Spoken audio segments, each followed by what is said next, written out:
Hello दोस्तों, नमस्कार। मैं समीर आपका मिशन अपडेट के इस यूट्यूब चैनल में आपका स्वागत करता हूं। मुझे उम्मीद होगा कि आप अच्छे तरीके से अपनी तैयारी जारी रख रहे हैं। और आज हम देखने वाले हैं सीटेट के एग्ज़ाम्स के बारे में थोड़ी सी चर्चा कर लेते हैं कि सीटेट के एग्ज़ाम्स के बारे में आपके जो डेट हैं आज पेपर में भी दिया गया है कि एज एज इट इज़ रहेगा। आपका जो डेट है आपका 5 जुलाई का, और लोकल एरियाज़ में ही आपके एग्ज़ाम्स होंगे। सेंटर भी लोकल एरियाज़ में ही बनाए गए हैं सभी जगह।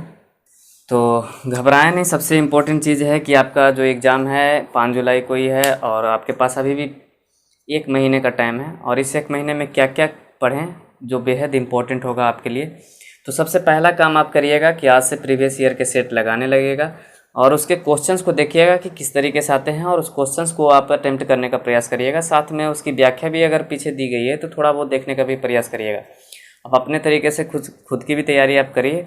आपका क्वेश्चन वाला जब सेशन चलेगा तो आप बहुत जल्दी 1-2 दिन के अंतर्गत आपके क्वेश्चंस वाले सेशन भी चलेंगे, और किस तरीके से आपको उस क्वेश्चंस को बनाने हैं ये सारे चीज़ बताए जाएंगे। सबसे इम्पोर्टेंट चीज़ है कंटेंट आपको पढ़ना। साथ में सीडीपी की भी सेशन आपका चलते रहेगा। जो भी थ्योरीज होंगी आपको मोस्ट इम्पोर्टेंट थ्योरीज जो आपको दी जाएंगी, सबसे इम्पोर्टेंट जो थ्योरी रहेंगी। साथ में आपके जो कंटेंट हैं, खासकर ईवीएस वाले, मैथ वाले और साइंस वाले, ये जो इन सभी का जो कंटेंट है आपको बोला भी गया था कि एनसीईआरटी आप फॉलो कर सकते हैं। ये तो है 1 to 5 के लिए। और मैथ वाला सेक्शन 1 to 5 में भी आता है, 6 to 8 में भी आता है। तो ये वाला सेक्शन भी हम कंटेंट देखेंगे। साइंस वाला कंटेंट आप खुद से भी कर सकते हैं। एनसीईआरटी बुक को आप फॉलो कर सकते हैं। एनसीईआरटी बुक में आप 6 to 8 का 6, 7, 8 आप एनसीईआरटी का बुक उठा करके आप चैप्टर वाइज नोट्स बना करके या फिर बुक में ही अंडरलाइन करके आप पढ़ सकते हैं बेहतरीन तरीके से। तो आपका कंटेंट बढ़िया हो जाएगा। इससे ज़्यादा नहीं पूछता है कंटेंट, उसके अंदर से ही रहता है, और वो भी पढ़ने का उसका तरीका चाहिए तो भी आपको बता दिया जाएगा कंटेंट में। फ़िलहाल अभी ईवीएस का जो कंटेंट है आज से आपको मिलने लगेंगे।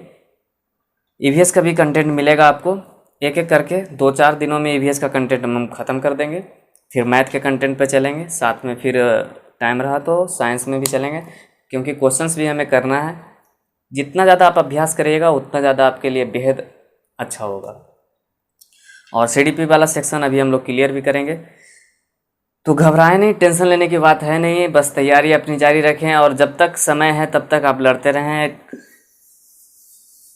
खुश रहें और आराम से पढ़ते रहें। ईमानदारी से तैयारी करते रहें, अभ्यास भी करते रहें।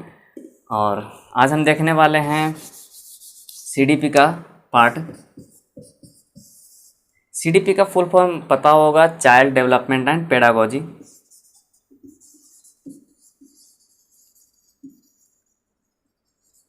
चाइल्ड डेवलपमेंट एंड पेडागोजी का मतलब होता है बच्चों के विकास के बारे में, और उसे किस तरीके से उसे पढ़ाया जाना चाहिए। ये बहुत इम्पोर्टेंट है। बच्चे किस स्तर के होने चाहिए? 18 वर्ष तक के बच्चे, मतलब किशोरावस्था तक के बालकों के बारे में हम लोग अध्ययन करते हैं कि उसके विकास के बारे में क्या क्या चीज़ होता है, कैसे कैसे उसका विकास होता है, किस तरीके से उसे पढ़ाना चाहिए। ये सारी चीज़ों के बारे में सीडीपी में पढ़ना होता है। तो आज हम सबसे मोस्ट इम्पॉर्टेंट टॉपिक करने वाले हैं जो आपके एग्ज़ाम में बेहद इंपॉर्टेंट होते हैं, और बहुत सारे क्वेश्चंस उससे आते हैं। 6 से 7 नंबर का क्वेश्चन आते हैं। तो जो मोस्ट इम्पॉर्टेंट टॉपिक है उस टॉपिक को हम क्लियर करेंगे। सबसे मोस्ट इम्पॉर्टेंट टॉपिक आपका है ग्रोथ एंड डेवलपमेंट।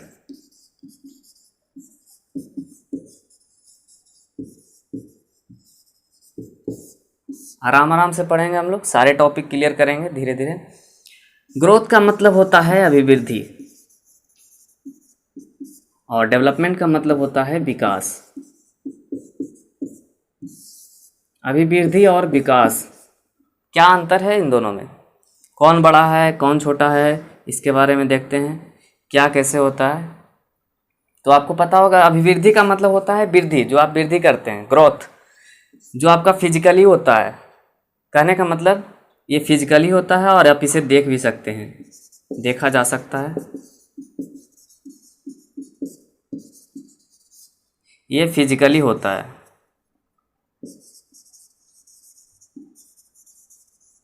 और ये सिर्फ और सिर्फ महसूस किया जा सकता है। आपके अंदर अगर कुछ डेवलपमेंट हुई है तो सिर्फ और सिर्फ हम जान सकते हैं, हम फील कर सकते हैं। जैसे आपने सामाजिक दूरियां पहले, मतलब आप में उतना मोरलिटी नहीं था, आपके अंदर मानसिक विकास उतना नहीं हुआ था, आप चीज़ों को तर्क नहीं कर पाते थे। लेकिन क्या हुआ कि कुछ दिनों के बाद जब आपने अभ्यास किया और आपके अंतर्गत तर्क करने की क्षमता बढ़ गई, तो ये दिखाई नहीं देता है, बल्कि आप फील कर सकते हैं, महसूस कर सकते हैं कि आपने विकास किया। तो ये सिर्फ और सिर्फ महसूस किया जा सकता है।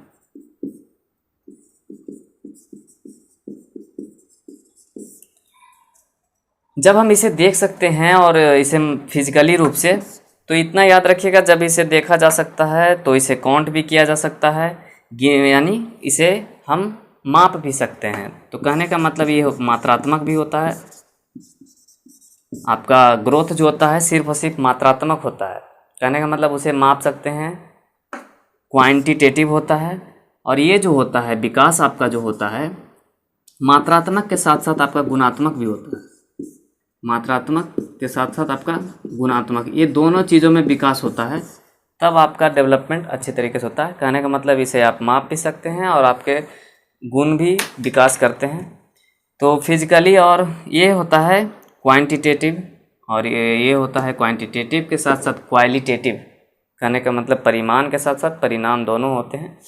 तो मात्रात्मक होते हैं तो आप इसे माप भी सकते हैं, और जब इसे माप सकते हैं, और नेक्स्ट देखते हैं कि अभिवृद्धि जब होता है तो क्या होता है, आपके आकार में परिवर्तन होने लगते हैं।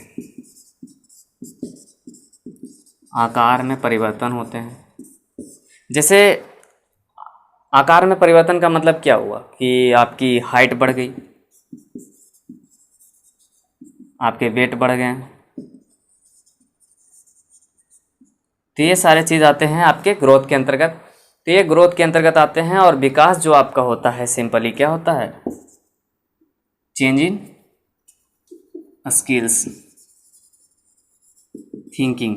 आपके चिंतन में परिवर्तन आता है, मतलब सोचने का ढंग बदल जाता है, आपके कौशल बदल जाते हैं, आपके अंतर्गत फिजिकली, मेंटली, कॉग्निटिव रूप से, और जो भी विकास हो जाता है आपके अंतर्गत होता है।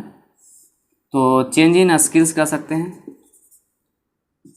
थिंकिंग कर सकते हैं, आपके सोचने का ढंग बदल जाता है। तो इसमें आकार में परिवर्तन होता है जो भी होता है, और इसमें जो होता है आपके कौशल में विकास, मतलब आपके इंटरनली विकास होता है, और वो भी जो होता है आपके मस्तिष्क में विकास होता है, दिखता नहीं है। साथ में नेक्स्ट है, और जो होता है अभिवृद्धि किसे कहते हैं। अभिवृद्धि और विकास में और भी बहुत सारे डिफरेंसेस हैं जो देख लेते हैं। जब हम इसे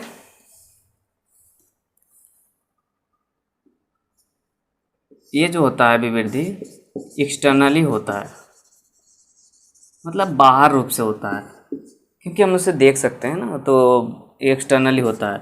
और ये जो होता है विकास आपका इंटरनली होता है, आंतरिक रूप से आपका विकास होता है। आपके थिंकिंग प्रोसेस चेंज हो गए हैं, आपके संज्ञानात्मक विकास बढ़ गए हैं, आपने सोशल कॉन्टैक्ट एक दूसरे से, सामाजिक रूप से आपकी अभिवृद्धि हुई है। तो ये देखा नहीं जा सकता, ये इंटरनली होता है। आप करके खास करके फिजिकली देख लेते हैं, फिजिकली, साथ में मेंटली, मेंटल रूप से, कॉग्निटिव रूप से, और सोशल रूप से। इन चारों चीज़ों से विकास अगर होता है तो समझिएगा वो इसके अंतर्गत आता है। और एक्सटर्नली तो पता है आपका हाइट और वेट, ये दोनों आने वाले हैं। तो अभिवृद्धि और विकास ये दोनों होते हैं साथ में, और ये फिजिकली, मेंटली, कॉग्निटिव और सोशल, ये सारे चीज़ आते हैं। ग्रोथ जो होता है सबसे मोस्ट इम्पॉर्टेंट चीज़ है कि आपके जो विकास होते हैं वो सबसे ज़्यादा इम्पोर्टेंट होता है वृद्धि में। आनुवांशिक गुण सबसे ज़्यादा डिपेंड करता है आपके आनुवांशिक पे। आनुवांशिक आने का मतलब आप अपने पूर्वजों से जो आपका जीन आया है, जीन मतलब आपके माता पिता अगर बड़े हैं तो आप भी, हो सकता है उनके बालक भी लंबे हो जाते हैं। तो ये आनुवांशिक गुणों पर डिपेंड करता है। और डेवलपमेंट जो है आपका, ये आपके वातावरण पे डिपेंड करते हैं, इन्वायरमेंट पे डिपेंड करता है। जिस प्रकार से आपके आसपास के वातावरण रहेंगे उसी प्रकार से आप सोचेंगे, थिंकिंग करेंगे, उसी प्रकार से आपका मोरालिटी बढ़ेगा, उसी तरीके से आपका संज्ञानात्मक विकास होगा, सामाजिक गतिविधियां बढ़ेगी। तो आपके वातावरण पर डिपेंड करता है। लेकिन विकास के अंतर्गत अगर कहा जाए तो दोनों आते हैं, अनुवांशिक का भी थोड़ा बहुत इसमें होता है भूमिका, लेकिन नगण्य के रूप में होता है, बहुत कम होता है। अगर आपको कहा जाए तो वातावरण सबसे मोस्ट इम्पॉर्टेंट होता है। तो अनुवांशिक गुणों पर सबसे ज़्यादा इम्पोर्टेंट होता है इसमें अभिवृद्धि में, और विकास में इम्पोर्टेंट होता है आपका वातावरण।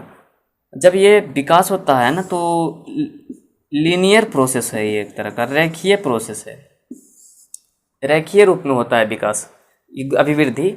और विकास जो होता है वो स्पाइरल रूप से होता है, याद रखिएगा।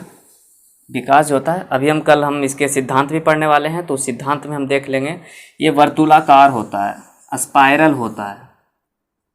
कहने का मतलब एक प्रोसेस से दूसरे प्रोसेस में जाता है, धीरे धीरे विकास होता है इसका। किस तरीके से होता है, तो ये धीरे धीरे विकास करता है। लेकिन ये जो होता है एक बार में लगातार होता है, कंटिन्यूअस प्रोसेस है, और ये धीरे धीरे विकास करता है। इसके बारे में देखेंगे। ये जो होता है वृद्धि जो होता है सेल्स में वृद्धि होने पर होता है, सेल्स में वृद्धि होने पर होता है। लेकिन डेवलपमेंट जो होता है सेल्स के साथ साथ स्किल्स, आपके अंदर के गुण भी देखे जाते हैं, बाहरी और आंतरिक दोनों रूप से देखे जाते हैं। अगर दोनों आपका कुछ ना कुछ बढ़ा है तो आप विकास के अंतर्गत आएंगे। साथ में एक मोस्ट इम्पॉर्टेंट चीज़ देख लेते हैं, सबसे ज़रूरी चीज़, कि अभिवृद्धि जो होता है ना वो जन्म से पहले की भी अवस्था है। मतलब जैसे ही निषेचन होता है और पेट के अंदर निषेचन होता है, और उसी तरीके से मतलब कि गर्भावस्था जब आता है तो उस समय से ही वृद्धि विकास होने लगता है। तो कहने का मतलब ये जन्म से पहले की अवस्था है, जन्म से पहले से ही ये वृद्धि होने लगती है। और ये जन्म होने के बाद, जन्म से बाद के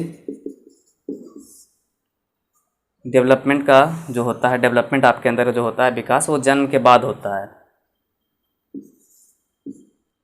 तो ये जन्म से पहले होता है और ये जन्म के बाद होता है। और कुछ समय के बाद ये जाकर के किशोरावस्था के लगभग समय में जाकर के किशोरावस्था तक, किशोरावस्था के एज में जाकर के ये लगभग रुक जाती है ग्रोथ। लेकिन विकास जो होता है क्या होता है कि जन्म के बाद से स्टार्ट होती है और मृत्यु पर्यंत तक चलती है। जब तक आपकी मृत्यु नहीं हो जाती है तब तक कुछ ना कुछ आप विकास करते रहते हैं इंटरनली रूप से, थिंकिंग प्रोसेस, जिससे आपके अंदर संज्ञानात्मक विकास होते रहते हैं, सामाजिक विकास, नैतिक विकास, बहुत सारे डेवलपमेंट आपके होते रहते हैं। तो जब तक मृत्यु नहीं हो जाती तब तक कुछ ना कुछ बढ़ते रहता है। तो ये हुआ डेवलपमेंट। डेवलपमेंट एक बहुत बड़ा प्रोसेस है, मतलब कहने का मतलब ये बहुत बड़ा है।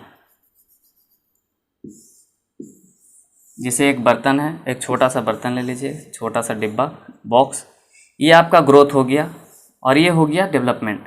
तो ये इसमें आ सकता है। कहने का मतलब ये सबसे इम्पोर्टेंट चीज़ है कि वृद्धि के साथ विकास का होना जरूरी नहीं है। वृद्धि अगर हो रहा है आपका तो ज़रूरी नहीं है कि आपका विकास हो। आप अगर बढ़ रहे हैं, आपकी लंबाई बढ़ रही है, आपका वजन बढ़ रहा है, तो ज़रूरी नहीं है कि आपका विकास हो रहा है। आप मोरालिटी रूप से, संज्ञानात्मक रूप से आप विकास अगर नहीं कर रहे हैं तो कैसे विकास के अंतर्गत आएगा। लेकिन हाँ, अगर आपका विकास हो रहा है, अगर आप विकास कर रहे हैं, अगर कोई कहा कि आप विकास कर रहे हैं तो इसका मतलब आपने वृद्धि भी की है और विकास भी की है। तो ये इसके अंतर्गत आ सकता है, लेकिन ये इसके अंतर्गत नहीं आ सकता। सबसे इम्पोर्टेंट चीज़ यहाँ देखिएगा। और साथ में हमें पता कैसे चलेगा कि हम वृद्धि हो रही है और विकास हो रहा है।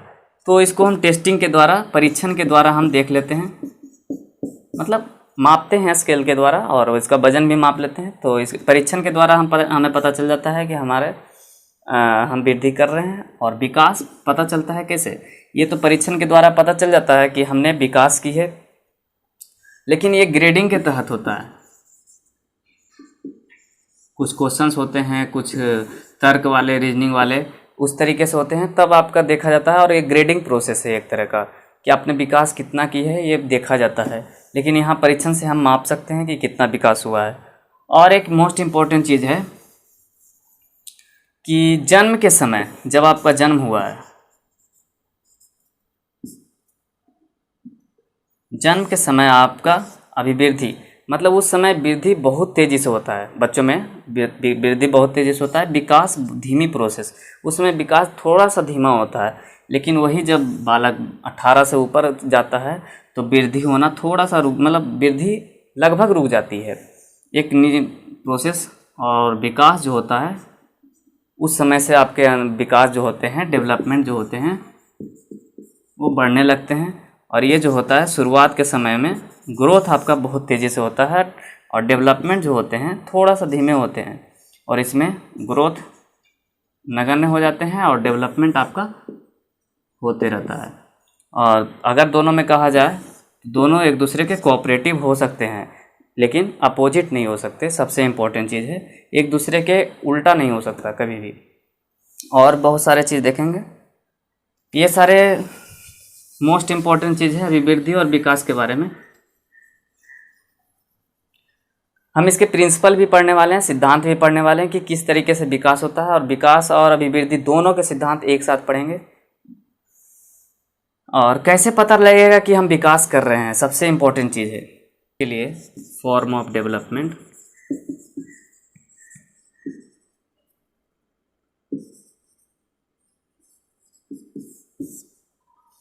हमें पता कैसे चलेगा, तो इसके लिए 4 सबसे इम्पोर्टेंट प्रोसेस है जो हम लोग देखेंगे। इन चारों का होना बेहद ज़रूरी है, तो हमें पता लग जाएगा कि हमें वृद्धि हुई है, विकास हुआ है, हमें विकास हुआ है।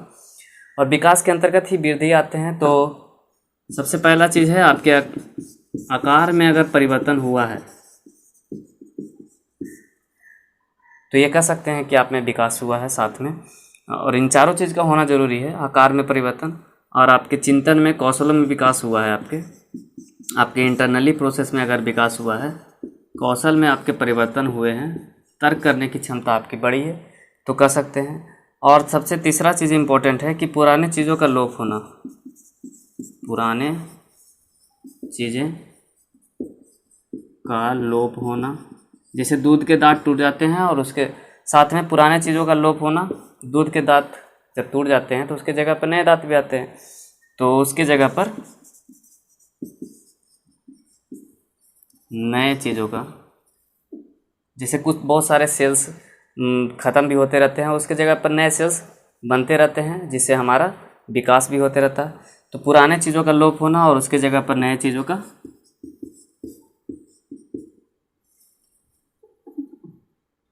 बनना। तो ये 4 प्रोसेस हैं। अगर ये चारों प्रोसेस होते हैं तो हम कह सकते हैं कि हमें विकास हुआ है। तो ये देख लिए। कल हम लोग प्रिंसिपल देखने वाले हैं, सिद्धांत, ग्रोथ एंड डेवलपमेंट के सिद्धांत, कितने सिद्धांत होते हैं, वो सारी चीज़ हम लोग कल देखेंगे। फ़िलहाल के लिए इतना ही। बने रहिए हमारे साथ, खुश रहिए, मुस्कुराते रहिए। जय हिंद, जय भारत।